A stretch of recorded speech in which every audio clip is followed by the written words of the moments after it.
ഒടുവിൽ നമ്മളെല്ലാം പ്രതീക്ഷിച്ച ഒരു കാര്യം ഇന്ത്യൻ പട്ടാളം നേടി.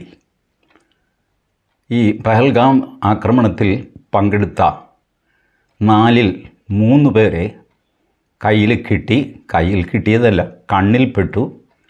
അവരെ വെടിവെച്ച് കൊല്ലുകയും ചെയ്തു. അതിൻ്റെ ഡീറ്റെയിൽസ് ഇനിയും പുറത്തു വരാനിരിക്കുന്നതേ ഉള്ളൂ. 3 പേരിൽ ഹാഷിം മൂസ അഥവാ സുലൈമാൻ ഷാ എന്ന് വിളിക്കുന്ന പാകിസ്ഥാനി പട്ടാളക്കാരനുണ്ട്. മറ്റ് 2 പേര് ആദിൽ ഹുസൈൻ, പിന്നെ അലി ഭായ്. ഈ 3 പേരാണ്. ഇവരെ വെടിവെച്ച് കൊന്നത് നന്നായി എന്ന് ഞാൻ കരുതുന്നു. ഇന്ത്യൻ പട്ടാളം വാസ്തവത്തിൽ ഒഫീഷ്യലി ഇതുവരെ ഞാൻ ഈ വീഡിയോ ചെയ്യുന്നവരെ കൺഫേം ചെയ്തില്ല. ഏത് സമയത്തും കൺഫേം ചെയ്യുമായിരിക്കും. പക്ഷേ ഏറ്റുമുട്ടലിൽ 3 പേർ കൊല്ലപ്പെട്ടു എന്നുള്ളത് കൺഫേംഡാണ്. പേരുകൾ ചിലപ്പോൾ മാറിമറിഞ്ഞു എന്ന് വരാം. ഞാനിത് നന്നായി എന്ന് പറയാൻ കാര്യം ഒരു ദേശീയവാദി എന്ന നിലയിൽ മാത്രമല്ല. ഇവരെ പിടിച്ചു നയിക്കുക. പിടിച്ചു കഴിഞ്ഞാൽ പെഹൽഗാമിൽ തീവ്രവാദി ആക്രമണം നടത്തിയത് ഇവരാണെന്ന് തെളിയിക്കണം. ഈ ജന്മം വിചാരണ കോടതിയിൽ അത് ചെയ്യാൻ പറ്റുമെന്ന് നിങ്ങൾക്ക് തോന്നുന്നുണ്ടോ? വിചാരണ കോടതി ആദ്യം ഇവരെ ഐഡൻറ്റിഫൈ ചെയ്യാൻ പറയും. ഭയന്ന് വിറച്ചുപോയ മനുഷ്യർ ഇവരുടെ മുഖം ഓർത്തിരിക്കുമോ? ഒരുപക്ഷെ ഒരാൾ ഓർത്തിരുന്ന് കഴിഞ്ഞാൽ പോലും കോടതിയിൽ പ്രതിവാദം എന്തായിരിക്കും നിങ്ങൾക്കറിയാമോ? ഈ ഫോട്ടോയും സംഗതിയൊക്കെ നേരത്തെ മീഡിയയിൽ വന്നു കഴിഞ്ഞു, അതുകൊണ്ട് ഈ ഐഡൻറ്റിഫിക്കേഷൻ വാലിഡ് അല്ല എന്ന് പറയും. എത്രയോ കേസുകൾ, ക്രിമിനൽ കേസിൽ നിങ്ങൾ ഡീറ്റെയിൽ നോക്കിയാൽ മതി. പ്രതിയെ തിരിച്ചറിയുക എന്ന് പറയുന്നത് പ്രതിയുടെ ഫോട്ടോയോ ഛായയോ ഇതിനു മുമ്പ് കാണാതെ നേരെ തിരിച്ചറിയുക, ഇയാളാണ് അന്ന് വന്നത്. അതിനുശേഷം പ്രതിയുടെ ഫോട്ടോ എവിടെയെങ്കിലും വന്നിട്ടുണ്ടെങ്കിൽ ഐഡൻറ്റിഫിക്കേഷൻ പരേഡ് പൊളിഞ്ഞു. ഇങ്ങനെ പിച്ചിക്കീറി ഇവരെ കുറ്റവാളിയാണെന്ന് കണ്ടെത്താനുള്ള തെളിവുകളില്ല എന്നൊക്കെ പറഞ്ഞ് ഇന്ത്യൻ കോടതിയിൽ ചിലപ്പോൾ അവർ രക്ഷപ്പെട്ടു പോകും. ഞാൻ കോടതിയോ നിയമത്തെയോ കുറ്റം പറയുകയല്ല. അങ്ങനെയൊക്കെയാണ് നമ്മുടെ ക്രിമിനൽ നിയമത്തിൻ്റെ കിടപ്പ്. അങ്ങനെ വന്നു കഴിയുമ്പോൾ ഇതിൽ നിന്ന് രക്ഷപ്പെടാൻ എന്താ മാർഗം ഒന്നേ ഉള്ളൂ: കണ്ടപാടെ വെടിവെച്ച് കൊല്ലുക. ഏതായാലും ഇവർ പഹൽഗാം ആക്രമണത്തിൽ പെട്ടവരാണെങ്കിലും അല്ലെങ്കിലും അവിടുത്തെ കൊടുങ്കാട്ടിൽ ഒളിച്ച് താമസിക്കുന്നു എന്നുള്ള ഒറ്റ കാരണം കൊണ്ട് അവരുടെ കയ്യിൽ നിന്ന് ഗ്രനേഡ് ഇതൊക്കെ പിടിച്ചെടുത്തിട്ടുണ്ട്. പിന്നെ ഡ്രൈ ഫ്രൂട്ട്സ്. നിങ്ങൾ ഈ കാട്ടിൽ എങ്ങനെ ജീവിക്കും ഇത്രയും നാൾ? ഇങ്ങനെ ഒരു ചോദ്യം ഉണ്ടല്ലോ. അതിന് ഉപയോഗിക്കുന്നത് ഡ്രൈ ഫ്രൂട്ട്സാണ്. വയറ് നിറയുകയും ചെയ്യും, ശരീരത്തിന് വേണ്ട പ്രോട്ടീൻസൊക്കെ കിട്ടുകയും ചെയ്യും, കൊണ്ടു നടക്കാൻ എളുപ്പവുമാണ്. അപ്പോൾ കൊണ്ടു നടക്കാൻ കുറച്ച് ക്വാണ്ടിറ്റി മതി, കൂടുതൽ ദിവസം അത് വെച്ച് പിടിച്ചു നിൽക്കാൻ പറ്റും. അതുകൂടാതെ മറ്റ് റേഷൻ സാധനങ്ങളുമൊക്കെ അവരുടെ ഗുഹയിൽ നിന്ന് കിട്ടിയിട്ടുണ്ട്. അപ്പോൾ പട്ടാളം ഇത്രയും ദിവസം എന്തെടുക്കുകയായിരുന്നു? ആളെ കിട്ടിയില്ലല്ലോ എന്നുള്ള ചോദ്യത്തിന് അറുതിയായി. എന്നാലും ഒരാളിപ്പോഴും ബാക്കി നിൽക്കുന്നു. താമസിയാതെ ചിലപ്പോൾ നിങ്ങൾ ഈ വീഡിയോ കാണുന്നതിന് മുമ്പ് തന്നെ അയാളും വെടിവെച്ച് കൊല്ലപ്പെട്ടേക്കാം. നമുക്ക് 10,000 സ്ക്വയർ കിലോമീറ്ററിലാണ് കാശ്മീരിലെ കാടുകളും മലകളും. ഇതിനിടയ്ക്ക് നിന്ന് 4 പേരെ തപ്പിയെടുക്കുക എന്ന് പറഞ്ഞു കഴിഞ്ഞാൽ എളുപ്പമുള്ള കാര്യമാണ്. വൈക്കോ പൂനയിൽ സൂചി തപ്പുന്ന പോലത്തെ ഏർപ്പാടാണ്. കിട്ടിയാൽ കിട്ടിയില്ലെങ്കിൽ പോയി. അതേസമയം തീവ്രവാദികളുടെ ഭാഗത്ത് നോക്കുക. ഏതെങ്കിലും ഒരു പാറയുടെ വിള്ളലിലൂടെ അവർക്ക് പട്ടാളക്കാർ വരുന്നത് കാണാം. അവരെ ആരും കാണില്ല. അവർക്കൊരു തോക്ക് ആ വിള്ളൽ വെച്ചിട്ട് അവർ വെടിവെച്ച് കഴിഞ്ഞാൽ ഏതെങ്കിലും പട്ടാളക്കാരന് കൊണ്ടില്ലെങ്കിൽ കൊണ്ടില്ല. ഇവർ വെടിവെക്കുകയുമില്ല. കാരണം വെടിവെച്ചാൽ ആ ദിശ മനസ്സിലാകും. ഡ്രോൺ കൊണ്ട് കണ്ടുപിടിക്കാൻ പറ്റുമോ? പറ്റില്ല. കൊടുങ്കാട്ടിൻ്റെ ആകാശത്തിൽ കൂടെ നിങ്ങൾ ഡ്രോൺ പറപ്പിച്ചു കഴിഞ്ഞാൽ താഴെ കുറേ മരങ്ങളുടെ ചില്ലകൾ കാണും, അതിനടിയിലുള്ള ആളെ കാണില്ല. ഇതൊക്കെയാണ് പ്രയാസം. ഈ പ്രയാസം മനസ്സിലാക്കി ക്ഷമയോടെ കാത്തിരിക്കുന്നതിന് പകരം നമ്മളുടെ രാഹുൽ ഗാന്ധിയും കൂട്ടരുമൊക്കെ ദിവസവും ഈ ചോദ്യം ചോദിച്ചുകൊണ്ടിരുന്നു. തീവ്രവാദികളെ പിടിക്കാത്തതെന്താ? ഒരു ബേസിക് കാര്യം നമ്മളൊക്കെ മനസ്സിലാക്കേണ്ടത് ഒരു കാര്യം: തീവ്രവാദികൾക്ക് അവർ 100 തവണ അറ്റംപ്റ്റ് ചെയ്യുമ്പോൾ 1 തവണ ജയിച്ചാൽ മതി. അവർക്ക് 100% വിജയമാകും. ഒറ്റ ഒരൊറ്റ തീവ്രവാദി ആക്രമണം മതി. പക്ഷേ സുരക്ഷാ സൈനികർക്ക് അവർ 99 തീവ്രവാദ ആക്രമണം തടഞ്ഞാൽ പോലും ഒരെണ്ണം തടയാൻ പറ്റിയില്ലെങ്കിൽ അവരുടെ വിജയശതമാനം വട്ടപൂജ്യമാകും. നമ്മളെല്ലാം അവരെ കുറ്റം പറയും. ഇത് സുരക്ഷാ രംഗത്ത് പ്രവർത്തിക്കുന്ന എല്ലാവരുടെയും തലവിധിയാണ്. അത് നമ്മൾ അനുതാപപൂർവ്വം മനസ്സിലാക്കണം.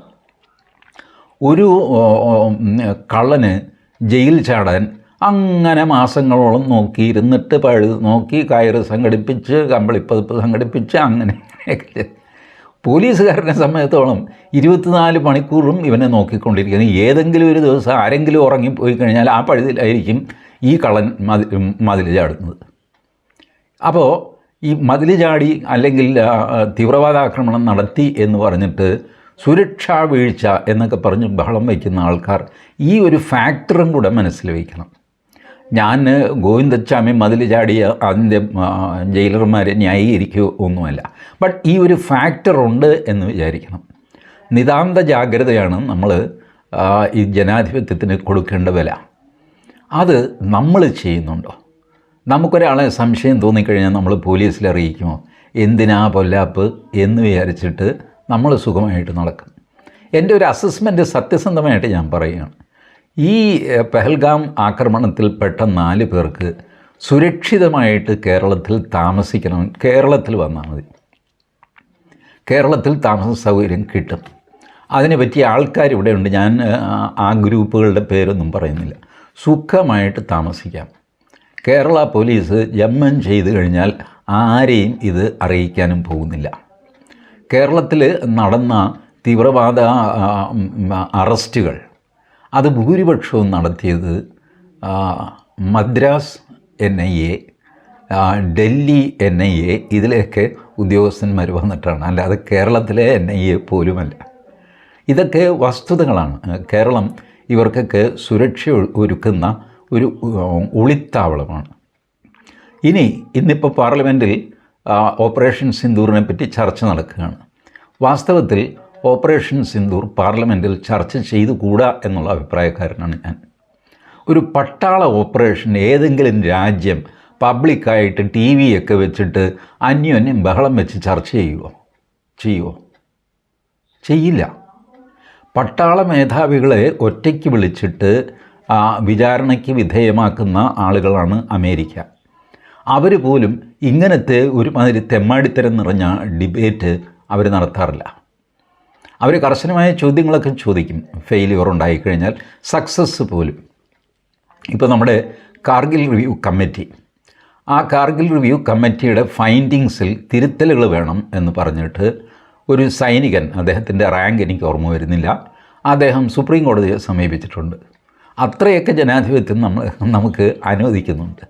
ബട്ട് ചില കാര്യങ്ങൾ നമ്മൾ രഹസ്യമായിട്ട് വയ്ക്കും. 1962 ചൈന നമ്മളെ ഓടിച്ചിട്ടടിച്ചില്ലേ? ചൈനയ്ക്ക് മതിയായപ്പോൾ മതി വരുന്നിടത്തോളം സ്ഥലം അവരെടുത്തു, എന്നിട്ട് വെടിനിർത്തി. ഈ പരാജയത്തെപ്പറ്റി ഹെൻഡേഴ്സൺ ബ്രൂക്സ് എന്ന് പറഞ്ഞ് ഒരു റിപ്പോർട്ടുണ്ട്. ഹെൻഡേഴ്സൺ ബ്രൂക്സ് റിപ്പോർട്ടിൽ എന്താണതിൻ്റെ ഉള്ളടക്കം എന്ന് പുറത്തുവിട്ടിട്ടില്ല. കോൺഗ്രസ് ഭരിക്കുമ്പോൾ BJP നിരന്തരം ഈ ആവശ്യം ഉന്നയിക്കുമായിരുന്നു. അങ്ങനെ പോയി BJP അധികാരത്തിൽ വന്നു. അപ്പോൾ കോൺഗ്രസ് തിരിച്ച് ചോദിച്ചു, ഹെൻഡേഴ്സൺ ബ്രൂക്സ് റിപ്പോർട്ട് പുറത്തുവിട്, ഇപ്പം നിങ്ങൾ അധികാരത്തിലിരിക്കുകയല്ലേ, നിങ്ങൾ പുറത്തുവിടുക. വിട്ടില്ല. മനസ്സിലായി? കാരണം BJPക്കും മനസ്സിലായി ഹെൻഡേഴ്സൺ ബ്രൂക്സ് റിപ്പോർട്ട് പുറത്ത് വിട്ട് കഴിഞ്ഞാൽ ആകെ കൂടെ ഒരുപാട് പ്രശ്നങ്ങളാകും. ഭയങ്കരമായ ചർച്ച നടക്കും. വലിയ ആളുകൾക്ക് ഒരുപക്ഷെ നാണക്കേടുണ്ടായെന്ന് വരും. അതിനകത്ത് നെഹ്റുവിന് പരിക്ക് പറ്റിയെന്ന് വരാം, ഗുൽസാർലാൽ നന്ദയ്ക്ക് പരിക്ക് പറ്റിയെന്ന് വരാം, ലാൽ ബഹദൂർ ശാസ്ത്രിക്ക് പരിക്ക് പറ്റിയെന്ന് വരാം. അങ്ങനെ ഒരുപാട് പേർക്ക് അവരുടെ പേഴ്സണാലിറ്റിയെ ബാധിക്കുന്ന ഒരുപാട് പ്രശ്നങ്ങൾ സംഭവിച്ചു എന്ന് വരാം. എന്നാൽ ഈ ഹെൻഡേഴ്സൺ ബ്രൂക്സ് റിപ്പോർട്ട് അക്ഷരാർത്ഥത്തിൽ മുഴുവൻ സത്യമാണെന്ന് നമുക്ക് പറയാൻ പറ്റുമോ? പറ്റില്ല. കാരണം സംഭവം കഴിഞ്ഞ് നടത്തിയ ഒരു എൻക്വയറി റിപ്പോർട്ടാണ്. അതിനകത്ത് അങ്ങോട്ടോ ഇങ്ങോട്ടോ ഒക്കെ അഭിപ്രായ വ്യത്യാസമുള്ള ഫൈൻഡിങ്സ് ഉണ്ടാവാം. ഇതൊക്കെ കൊണ്ടാണ് ആ രഹസ്യം പുറത്തുവിടാത്തത്. ഇങ്ങനത്തെ രഹസ്യങ്ങൾ ഒരു രാഷ്ട്രത്തിന് ആവശ്യമാണ്. എല്ലാവരോടും വിളിച്ചു പറയാൻ തുടങ്ങിക്കഴിഞ്ഞാൽ രാജ്യസുരക്ഷ എന്ന് പറയുന്നത് ഉണ്ടാവില്ല. അതിനകത്ത് ഒരു സർപ്രൈസ് എലമെൻറ്റ് വേണം, ഒരു സീക്രട്ട് എലമെൻറ്റ് വേണം. അവസാന നിമിഷത്തിലല്ലാതെ ഇത് പുറത്തുവിടാൻ പാടില്ല. കേരളത്തിൽ പോപ്പുലർ ഫ്രണ്ടിനെ നിരോധിച്ചപ്പോൾ വെളുപ്പാങ്കാലത്ത് 3:30 മണിക്കും 4 മണിക്കും ഒക്കെയല്ലേ CRPF വന്നിട്ട് ഇവരെ വീട് വളഞ്ഞ് അറസ്റ്റ് ചെയ്ത് കൊണ്ടുപോയത്. അതോ നേരത്തെ മൈക്ക് വെച്ച് അനൗൺസ് ചെയ്തിട്ട് ഇത്രാം തീയതി വൈകുന്നേരം 5 മണിക്ക് നാട്ടുകാരൊക്കെ നോക്കി നിൽക്കെ ഞങ്ങൾ ഇവരുടെ വീട്ടിൽ കയറിയിട്ട് ഇവരെ അറസ്റ്റ് ചെയ്യുന്നൊക്കെ അനൗൺസ് ചെയ്തിട്ടാണോ? അങ്ങനെയാണോ ചെയ്യേണ്ടത്? അപ്പോൾ ഇതുപോലത്തെ കാര്യങ്ങൾ പ്രതിപക്ഷം ഉന്നയിക്കുന്നത് ശരിയല്ല. പ്രതിപക്ഷത്തിൻ്റെ അടുത്ത ആവശ്യം രാഹുൽ ഗാന്ധി നിരന്തരം ആവശ്യപ്പെടുന്നത് എത്ര റഫാൽ വിമാനങ്ങൾ വീണു ഈ യുദ്ധത്തിൽ. ഇതാണ് നമുക്ക് പലപ്പോഴും തോന്നും ഈ വീണില്ല അതങ്ങോട്ട് പറഞ്ഞങ്ങ് തീർക്ക്, 2 പോയെങ്കിൽ 2 പോയി, യുദ്ധമല്ലേ, അങ്ങോട്ടും ഇങ്ങോട്ടും ഒക്കെ നാശനഷ്ടം ഉണ്ടാകും. വാസ്തവത്തിൽ ഇത് പറഞ്ഞാലുണ്ടാകുന്ന കോൺസിക്വൻസ് നിങ്ങൾ ആലോചിച്ച് നോക്ക്.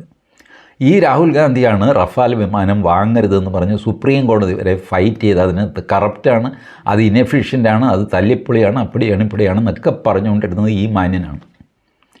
2 റഫാൽ വീണു അല്ലെങ്കിൽ 1 റഫാൽ വീണു എന്ന് സർക്കാർ സമ്മതിച്ചു കഴിഞ്ഞാൽ രാഹുൽ ഗാന്ധിയുടെ അടുത്ത പ്രചരണ തന്ത്രം എന്തായിരിക്കും? കണ്ടോ, ഞാൻ അന്നേ പറഞ്ഞതാണ് റഫാൽ വാങ്ങരുത്, ഇപ്പോൾ കണ്ടില്ലേ വീണു എന്നൊക്കെ പറഞ്ഞിട്ട് അതായിരിക്കും ബഹളം. ഇത് ഫലത്തിൽ സഹായിക്കാൻ പോകുന്നത് ആരെയാണ്? ചൈനയെയാണ്, ഇല്ലേ? കാരണം പാകിസ്ഥാൻ്റെ കയ്യിൽ ചൈനീസ് വിമാനങ്ങൾ ഉണ്ടായിരുന്നു, F-16 ഉണ്ടായിരുന്നു, അതുകൂടാതെ ചൈനീസ് വിമാനങ്ങളും ധാരാളം ഉണ്ടായിരുന്നു എന്നാണ് കേൾക്കുന്നത്. അവരും ഈ സ്റ്റാറ്റിസ്റ്റിക്സ് പുറത്തുവിട്ടിട്ടില്ല. നമ്മളുടെ എത്ര വിമാനം വീഴ്ത്തിയെന്നോ അവരുടെ എത്ര വിമാനം വീണുവെന്നോ അവരും പറഞ്ഞിട്ടില്ല. പക്ഷെ നമ്മുടെ ആൾക്കാർക്ക് ഭയങ്കര ധൃതിയാണ് ഇതറിയുന്നത് ചൈനയെ സഹായിക്കാൻ വേണ്ടിയിട്ടാണ്. ഇത് പബ്ലിക്കാക്ക്. നിഷ്കളങ്കരായ പല മനുഷ്യരും എന്നോടും ചോദിക്കാറുണ്ട്, അതങ്ങ് പറഞ്ഞ് തീർക്കരുതോ മോഹൻദാസ്, 2 എങ്കിൽ 2, 3 അത് യുദ്ധമല്ലേ, അങ്ങോട്ടും ഇങ്ങോട്ടും ഒക്കെ നാശനഷ്ടം ഉണ്ടാവുമല്ലോ, അതങ്ങ് പറയരുതോ? പറഞ്ഞാൽ ഉണ്ടാകുന്ന അബദ്ധം ഇതാണ്. ഇത് റഫാൽ വിമാനം വീണോ ഇല്ലയോ എന്നെനിക്ക് ഉറപ്പില്ല, എനിക്ക് യാതൊരു അറിയിപ്പുമില്ല കേട്ടോ, ഒരറിവുമില്ല അതിനെപ്പറ്റി. ബട്ട് ഈ വീണെങ്കിൽ അത് പുറത്ത് പറഞ്ഞാലുണ്ടാകുന്ന ഭവിഷ്യത്ത് ഇതാണ്. ചൈനയ്ക്ക് വേണ്ടി വാശി പിടിക്കുന്ന ഒരുപാട് പേരിവിടെയുണ്ട്. ഇന്നിപ്പോൾ രാഹുൽ ഗാന്ധിക്ക് ഒരു കരണത്തടിക്കുന്ന പോലെ ഒരു മറുപടി ഡോക്ടർ എസ് ജയശങ്കർ കൊടുക്കുന്നത് ഞാൻ ആ ഡിബേറ്റിൽ കണ്ടു. രാഹുൽ ഗാന്ധി ചൈന അങ്ങനെ ചെയ്തു, ചൈന ഇങ്ങനെ ചെയ്തു, നമ്മുടെ ബിസിനസ് മുഴുവൻ ചൈനയുടെയിലാണ് എന്നൊക്കെ പറയുന്ന ആൾ ഈ നമ്മളുടെ 3G കണക്ഷൻ, 4G കണക്ഷൻ, പിന്നെ ഇപ്പോൾ 5G കണക്ഷനാണല്ലോ. ഈ 3G കണക്ഷനും 4G കണക്ഷനും ചൈനീസ് ആയിരുന്നു. 5G വന്നപ്പോഴാണ് അത് ചൈനയിൽ നിന്ന് മാറിയത്. അത് മോദി സർക്കാർ ചെയ്തതാണ്. ഈ വിവരം ഡോക്ടർ ജയശങ്കറിന് പറയേണ്ടി വന്നു. വാസ്തവത്തിൽ ഇങ്ങനെയൊന്നും ആൾക്കാരെ കൊണ്ട് പറയിക്കരുത്. ട്രംപ് 25 തവണ ഞാനാണ് വെടിനിർത്തിച്ചതെന്ന് പറഞ്ഞു. എന്ത് ചെയ്യണം? 25 തവണ മോദി തിരിച്ചു പറയണോ അങ്ങേരോട്? ട്രംപ് സിവിലൈസ്ഡ് അല്ല എന്ന് തെളിഞ്ഞു കഴിഞ്ഞു. ട്രംപ് നെതന്യാഹുവിനെ തെറി പറഞ്ഞില്ലേ, അശ്ലീലം പറഞ്ഞു, നമ്മളെല്ലാം കേട്ടതാണല്ലോ. ആ അശ്ലീലം പി എന്ന് പറഞ്ഞിട്ട് മറിച്ചിട്ട് എല്ലാ TV ചാനലുകളും കാണിച്ചു. ബട്ട് നെതന്യാഹു തിരിച്ചെന്തെങ്കിലും പറഞ്ഞു? ഇല്ല. കാരണം അമാന്യമായിട്ട് അമേരിക്കൻ പ്രസിഡൻറ്റ് പെരുമാറുകയും സംസാരിക്കുകയും ചെയ്തു കഴിഞ്ഞാൽ മറ്റ് രാജ്യങ്ങൾ ചെയ്യുന്നത് മിണ്ടാതിരിക്കുക എന്നുള്ളതാണ്. ട്രംപ് പുടിനുമായിട്ടുള്ള ഫോൺ സംഭാഷണം, അതിൻ്റെ ഡീറ്റെയിൽസ് മുഴുവൻ പുറത്തു വിട്ടു. ചെയ്യാവുന്ന കാര്യമാണോ അത്? മാന്യന്മാർ ചെയ്യുന്ന കാര്യമാണോ? ഇപ്പോൾ ട്രംപിനോട് മോദി എന്തെങ്കിലും പറഞ്ഞു എന്ന് വയ്ക്കുക, അതും കൂടെ ചേർത്തിട്ട് അയാൾ വിളിച്ചു പറഞ്ഞുകൊണ്ട് നടക്കും. ഇതിനാരെങ്കിലും പുറപ്പെടുമോ? അതേസമയം അയാൾ അമേരിക്കൻ പ്രസിഡൻറ്റുമാണ്. പ്രതിപക്ഷത്തിന് വേണ്ടത് എന്താ? ട്രംപും മോദിയും തമ്മിൽ ഡെയിലി പ്രസ്താവന യുദ്ധം നടത്തുക, അത് കണ്ട് രസിക്കുക. ഇതുപോലത്തെ ട്രാപ്പിലൊന്നും വീഴുന്ന ആളല്ല മോദി. ബട്ട് ഭാഗ്യവശാൽ ഇന്നിപ്പോൾ ഈ പഹൽഗാം സംഭവത്തിൽ 3 പ്രതികളെങ്കിലും വെടിവെച്ച് കൊന്നത് പ്രതിപക്ഷത്തിന് ഒരു മറുപടിയായി. ഒരു കാര്യം ഞാൻ നിഷേധിക്കുന്നില്ല, ഒരുപക്ഷേ 2 ദിവസം മുമ്പ് വെടിവെച്ച് കൊല്ലാമായിരുന്നു, ഈ ഡിബേറ്റിൻ്റെ നടുക്ക് തന്നെ വെടിവെച്ച് കൊല്ലാം എന്നുള്ള തീരുമാനവും എടുത്തു കാണും. അങ്ങനെ ചെയ്തെങ്കിൽ ഞാൻ അത്ഭുതപ്പെടുകയില്ല. കാരണം അത്രയധികം വഷളാണ് ഭാരതത്തിലെ പ്രതിപക്ഷത്തിൻ്റെ ലോക്സഭ രാജ്യസഭയിലെ പ്രവർത്തനം. അതിന് പുറത്തും അങ്ങനെ തന്നെയാണ്. അവർക്ക് റിയൽ ഇഷ്യൂസ് അല്ല, അവരൊരു പ്രത്യേക നരേറ്റീവ്, അതായത് ഇന്ത്യ പരാജയപ്പെട്ടു, പാകിസ്ഥാൻ മിടുക്കന്മാരാണ്. ഇന്ന് വരെ അവർ ചോദിച്ചിട്ടുണ്ടോ, ശരി ചേട്ടാ പാകിസ്ഥാൻ്റെ എത്ര വിമാനങ്ങൾ നിങ്ങൾ അടിച്ചിട്ടു എന്ന് പറ. ഇന്ത്യയുടെ പറയണ്ട, പാകിസ്ഥാൻ്റെ പറ. പാകിസ്ഥാനൊന്നും മിണ്ടുന്നില്ല. നിങ്ങളെങ്കിലും പറ പാകിസ്ഥാൻ്റെ ഇത്ര വിമാനങ്ങൾ അടിച്ചിട്ടു എന്ന്. ഇങ്ങനെ ഒരു ചോദ്യം രാഹുൽ ഗാന്ധി ചോദിച്ചിട്ടുണ്ടോ? അദ്ദേഹത്തിൻ്റെ കൂടെയുള്ളവർ, രാഹുൽ ഗാന്ധി മുതൽ വേണുഗോപാലും ഇ ഡി സതീശനും വരെയുള്ളവർ ചോദിച്ചിട്ടുണ്ടോ? ഇല്ല. കാരണം ആ ചോദ്യത്തിന് ഉത്തരം കിട്ടിക്കഴിഞ്ഞാൽ പാകിസ്ഥാന് നോവും. ഇതെന്തൊരു മനസ്സാണ് എനിക്ക് മനസ്സിലാകുന്നില്ല. ഇവർക്ക് ഇത്ര സ്നേഹമാണെങ്കിൽ ഇവർ പാകിസ്ഥാനിലേക്ക് മൈഗ്രേറ്റ് ചെയ്യുന്നതാണ് നല്ലത്, അല്ലെങ്കിൽ ചൈനയിലേക്ക് മൈഗ്രേറ്റ് ചെയ്യുന്നതാണ് നല്ലത്.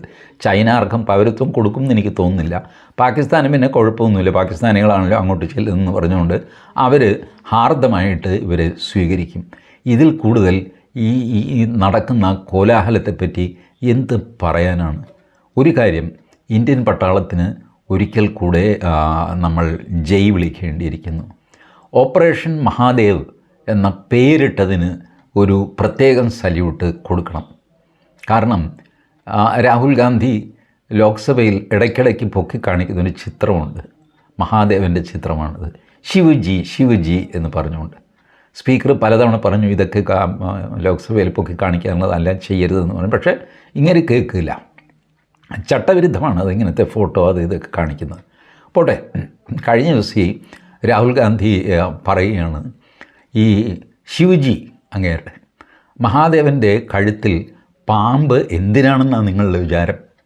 എന്തിനാണെന്നാണ് നിങ്ങളുടെ വിചാരം? എനിക്ക് പാമ്പിനെ പേടിയില്ല എന്ന് കാണിക്കാൻ വേണ്ടിയിട്ടാണ് മഹാദേവൻ കഴുത്തിൽ പാമ്പിനെ ചുറ്റിയിരിക്കുന്നതെന്നാണ് രാഹുൽ ഗാന്ധിയുടെ വ്യാഖ്യാനം.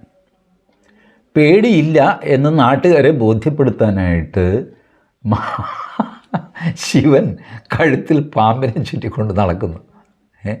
ഈ പണ്ട് പാമ്പ് വേലായുധൻ എന്ന് പറഞ്ഞിട്ട് പാമ്പിൻ്റെ കൂടെ കണ്ണാടിക്കൂട്ടിൽ കഴിയുന്ന ആളുണ്ടായിരുന്നു. പാമ്പിനെ പേടിയില്ല എന്ന് ഡെമോൺസ്ട്രേറ്റ് ചെയ്യാൻ അദ്ദേഹത്തെ ജനങ്ങളെല്ലാം അത് കാണാൻ കൂടി, സർപ്പയജ്ഞം എന്ന് പറഞ്ഞ പേരൊക്കെ ഇട്ടിട്ട്. ഇതുപോലത്തെ ഒരു പാമ്പ് വേലായുധനാണ് ശിവൻ എന്നാണ് രാഹുൽ ഗാന്ധിയുടെ വ്യാഖ്യാനം. കഴുത്തിൽ പാമ്പിനെ ഇട്ടുകൊണ്ട് എനിക്ക് പാമ്പിനെ പേടിയില്ല എന്ന് പ്രഖ്യാപിക്കുന്ന ഒരു ദൈവം. എൻ്റെ ദൈവമേ, ഇതൊക്കെ എങ്ങോട്ടാണ് പോകുന്നതെന്ന് എനിക്കറിയില്ല. ഏതായാലും രാഹുൽ ഗാന്ധിയെപ്പറ്റി പറഞ്ഞാൽ പലരും എന്നെ വഴക്ക് പറയാറുണ്ട്.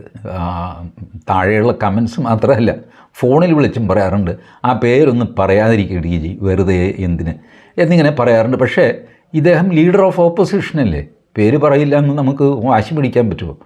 പാർലമെൻറ്റിൽ ഇരിക്കുന്ന ആളല്ലേ, ഓപ്പോസിഷൻ്റെ ലീഡറല്ലേ, അദ്ദേഹം അവിടെ പ്രസംഗിക്കുന്നില്ലേ? അപ്പോൾ അത് പരാമർശിക്കാതിരിക്കാൻ പറ്റുമോ? ഇങ്ങനെയുള്ള ധർമ്മസങ്കടത്തിലാണ് ഞാനും. എന്തും വരട്ടെ, ഈ പെഹൽഗാം ആക്രമണത്തിൽപ്പെട്ട ഭീകരന്മാരിൽ 3 ഇനി ഒരെണ്ണം കൂടെ കിട്ടാനുണ്ട്. 3 തട്ടിക്കളഞ്ഞതിന് ഇന്ത്യൻ പട്ടാളത്തിന് ജയ്. Thank you.